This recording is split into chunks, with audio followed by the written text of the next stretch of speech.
Hi, this is Jim Welsh from macrotides.com. Thanks for tuning in.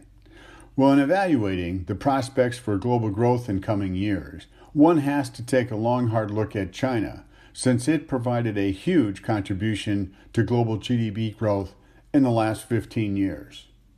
In 2001, China joined the World Trade Organization, and its GDP was 1.3 trillion, which represented 2.5% of global GDP of 51 trillion. By 2008, China's GDP had tripled, rising to 4.6 trillion, which was 7.2% of global GDP.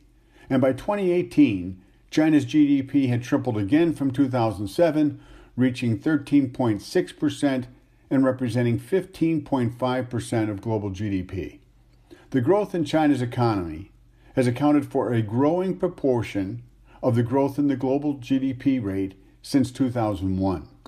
China's GDP growth, though, has slowed from 10.6% in 2010 to just 6% in 2019 and is expected to continue to slow. The tailwind that China has been for global GDP growth since 2001 will provide less of a lift going forward. Most of the GDP growth since 2007 in China has been fueled by the Chinese banking system, whose assets exploded from 8 trillion in 2007 to 40 trillion in 2019. Chinese bank assets are now double the 19 trillion for U.S. banks and larger than EU banks, which is why the 4 largest banks of the world are Chinese. Regulators in China began to clamp down on the shadow banking system in 2018, as discussed in the February 2019 Macro Tides. And I quote, "In March 2018, the Central Commission for Comprehensive Reforms endorsed new regulations targeting shadow banking and regulation that will increase the transparency and capital adequacy requirements for non-financial investors to buy into banks, insurers, and brokerage houses."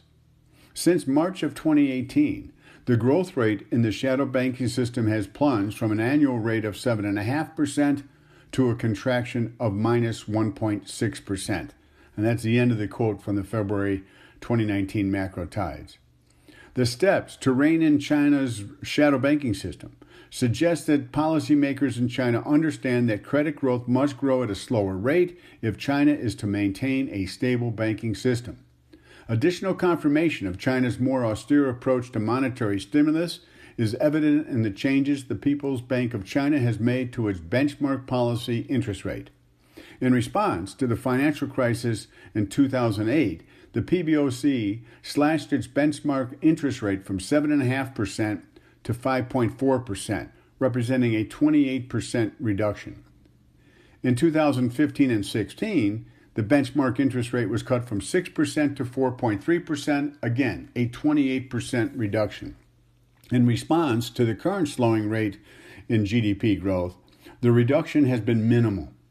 In the wake of the financial crisis, M1 money supply growth exploded to an annual rate of 38%, and in 2015-2016 easing period, M1 annual growth jumped to 25%.